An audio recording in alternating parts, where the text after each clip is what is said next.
Hey everyone, welcome back to my channel. Glad you're here. So here we are, back in a good old-fashioned sketchbook. I want to talk about wireframing today. So this is for all the character concept artists out there. We're going to talk about movement and we're going to talk about weight distribution. So you're probably wondering firsthand, what exactly is wireframing? So wireframing, and there's probably other names given by other instructors, is taking the human form that you're sketching and you're doing what the title suggests. You're framing the body, pretending there's a wire running through the middle. Stick figures, whatever you can think of. Think about clay models where, before you pack the clay on, you start putting in the wireframe, twisting it, bending it, however the character is going to stand, and then you start building up the clay around it. Okay, so let's talk about some points of interest when it comes to putting movement in your characters. One, the neck. All right, think about all the stiff characters that you've made and ask yourself, is the neck really stiff? Probably yes. Okay, the next thing to think about, the back. Does the back, is it equal in stiffness as the neck? And chances are it probably is. So what does that actually mean? Think about how the human being stands, we as humans. Okay, when we stand up, our necks aren't perfectly straight up and down. Okay, there's a little curve to it, especially if you view our bodies from the side, male or female. And when you look at our spinal cord, our spinal column, it's the same thing. There's a nice curve to it, and it goes all the way down to the tailbone. So, in essence, nothing about our body is straight. Nothing. And I think that's the biggest hurdle that artists have yet to get past if they draw stiff characters. And I'm happy to say that is actually way easier than you might think. All right, so right now what I did was I drew the wireframe so you can see the neck right here. And then I made sure that the spinal column has a curve going inwards towards the pelvis. Okay, so if you were to view our spinal column from the side, the vertebrae in the back, it'll come out, back in, there's the tailbone, and then our necks do not sit straight up. Not unless you just stand there and you actually force your neck upwards. Okay, there is a slight lean forward, and then our, like the C6, all those vertebrae, they actually go back up into the bottom of the skull, base of the skull. All right, so, this is the biggest reason why most character sketches look constipated, and you can't really figure out why. All right, now, once you master this little trick where you put the neck forward and then you curve the spine, the next thing that you need to think about is, what is the lead leg, okay, and then what is the leg in transition? So think about how we stand, okay? Everybody watching this right now, we all stand a certain way, all right? And then with that, you can observe this in public. So think about driving down the street and seeing somebody at a bus stop. Okay, cool. And then you go to a cafe. And then what do you see? You see somebody sitting, and then all of a sudden they stand up. But they have the leg that they lead with, and then they have the weight catcher. So the stance of this body right now that I'm drawing, I made sure that I spread the legs. Now most of the weight is on this one. I'm going to put a little arrow to it. So I'm going to just put a weight right here. Now you could argue that maybe this character is stepping over to his right and he's about to lift his left leg. But look at how the leg is pivoted. This leg is much farther away from the body, so he's going to lose his balance.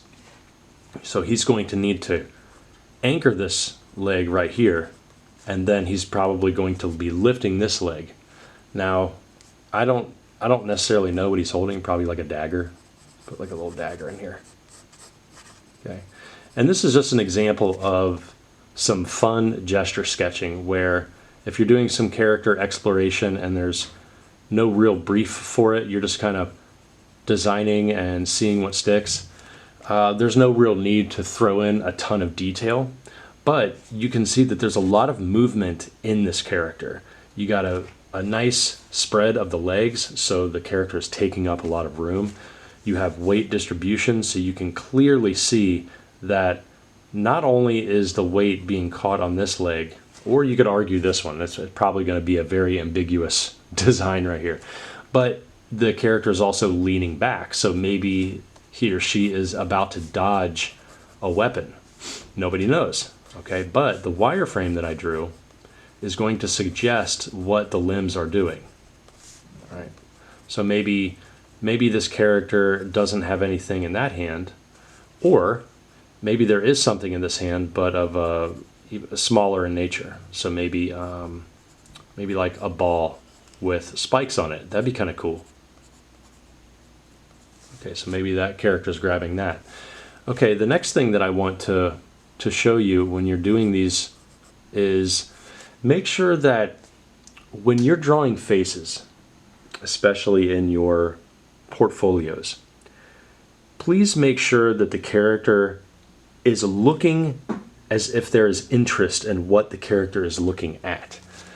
I notice a lot of dead stares when it comes to, not stares like staircases, but characters in portfolios are looking like they're not looking at anything in particular. They're just kind of high on something. It's very prominent in a lot of portfolios. Like nobody knows what the characters are actually looking at, and you got to give the character purpose. Okay, even facial expressions. Like right here, it's nothing special. I'm just opening the mouth like this and maybe putting in some eye wrinkles. Eyebrows are going to tell a lot. All right, and then what we're going to do is we're going to put a cowl. Okay, probably like a very angry character. And nothing has to be set in stone either, so I don't know who this character is. Put some shadow in there. There we go. Okay, so the next thing we can do is keep our lines themselves gestural. So I've noticed that the word gesture kind of confuses a lot of people. Thumbnail, gesture, like line weight, line quality, throwing out all of these different terms.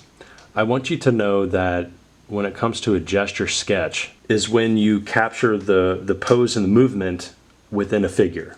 Okay, so it doesn't necessarily have to be a human. You can make a gesture sketch of an animal or some kind of creature, but it's essentially capturing that pose and the movement in a short amount of time. All right, so this sketch right here I would consider done, except for maybe I might put a little bit more pizzazz into that face because I do want a better expression. And if you're a character artist, just make sure that you put emphasis on the expressions, because we care about the faces most. We, as in character designers, creature character designers. Okay, and then you move on to the next one. So let's think about another type of stance. What if there's something a little less severe? Somebody that's not leaning over like this. But let's say you want to draw a character that is standing straight up and down, but there's a slight lean to it. These are some of the hardest ones to draw, mainly because they tend to look the stiffest if you're not careful. All right, so whenever I do this, here, I don't know if you can see the angle in which I'm drawing at, so I'm going to put it straight like this. There's a slight dip in the shoulder. So you want to avoid a completely horizontal angle for your shoulders. All right, and I'll explain that in a minute. But I'm going to turn it this way so that this character's right shoulder is slightly lower than the left one. Now, the next thing that I want to do is I want to make sure that the neck comes off of this, not at a 90-degree angle. All right, now if you're drawing your shoulder line, like look at your sketchbooks right now, or digital characters, whatever. I'm willing to bet that if you suffer from stiffness, you're doing this. You're drawing your shoulder line straight across and the neck comes up at a 90-degree angle. Okay, this is one of the main reasons why it looks so stiff.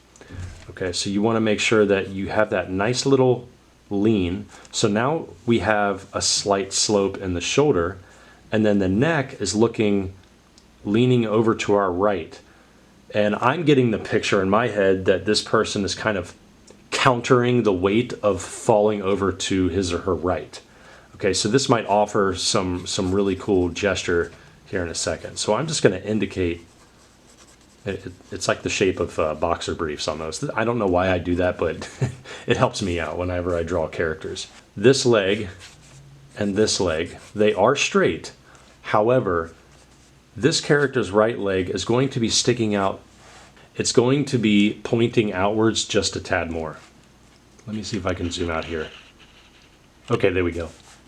Okay, the other thing is when you draw these legs, make sure that the feet are not pointed in the same direction.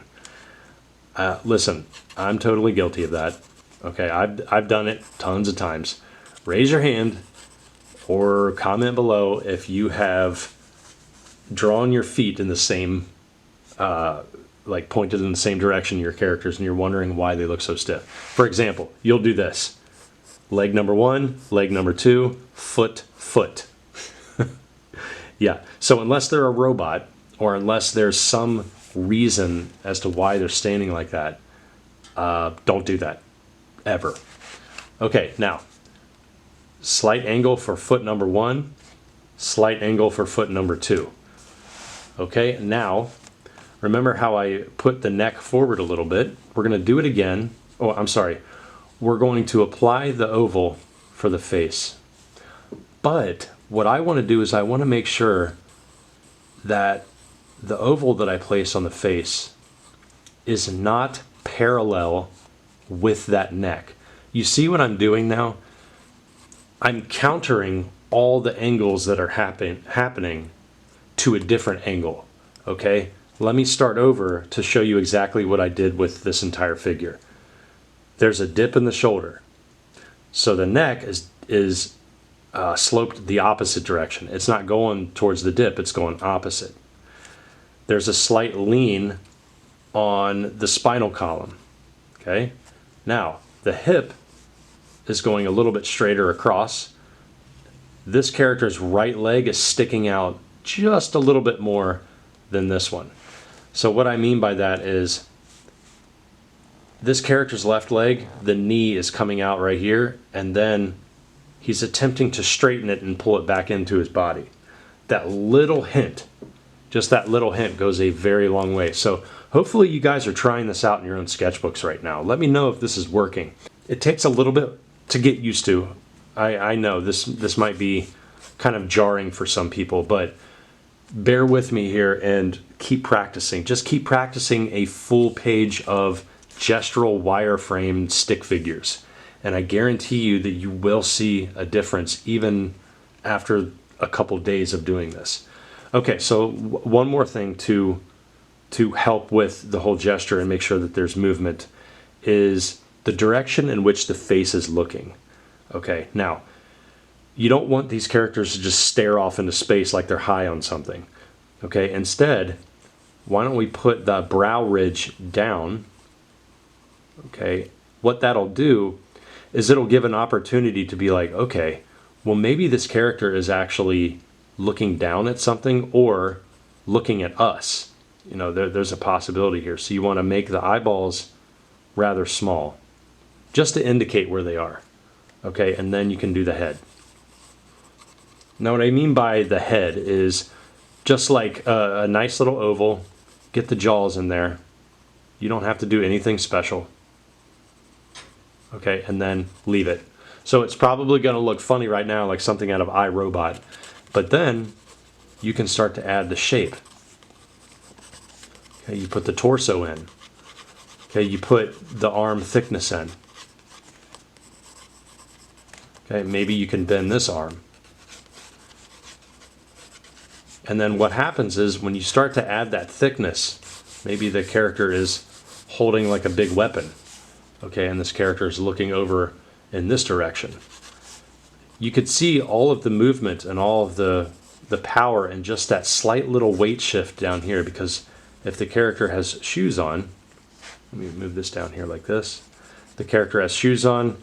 The jeans are bunched up towards the foot.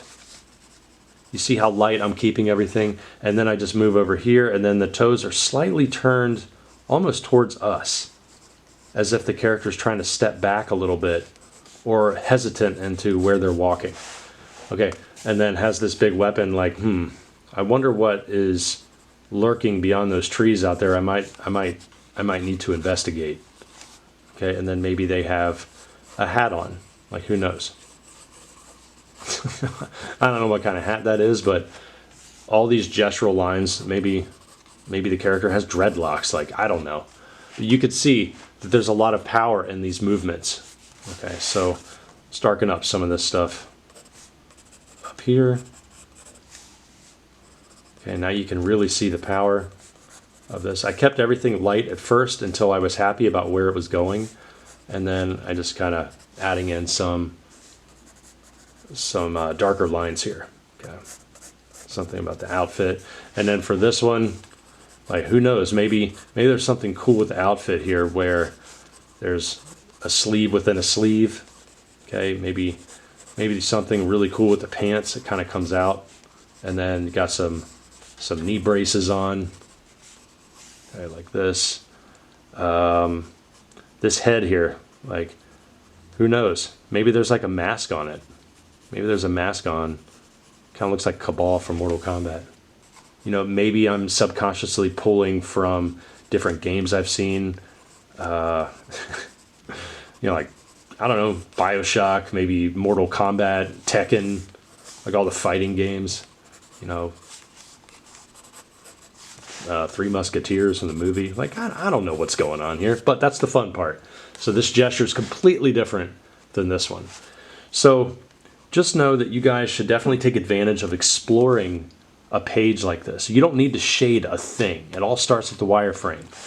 So then you think about wireframing, you think about movement, and you think about weight distribution. And I want you to fill your sketch pages with this. Because remember, you draw whatever you want in your sketchbook. This movement that I drew, all of the energy I put into the line work, this is for me, okay? So what you're doing in your sketchbook is for you, okay? You're gonna get better at your own pace.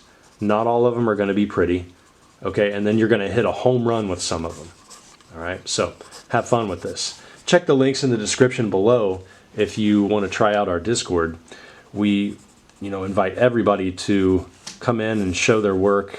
All skill levels are welcome. It doesn't matter who joins. We share all kinds of school assignments. We have monthly creature design challenges. It's just a big bustling community. It's so much fun. I also run a mentorship, so please contact me at bobbyrebholtz@gmail.com. That information's in the pinned comment. And just tell me what you think. Comment below. Tell me what you think. So you can do this in no time, folks. I want you to have fun.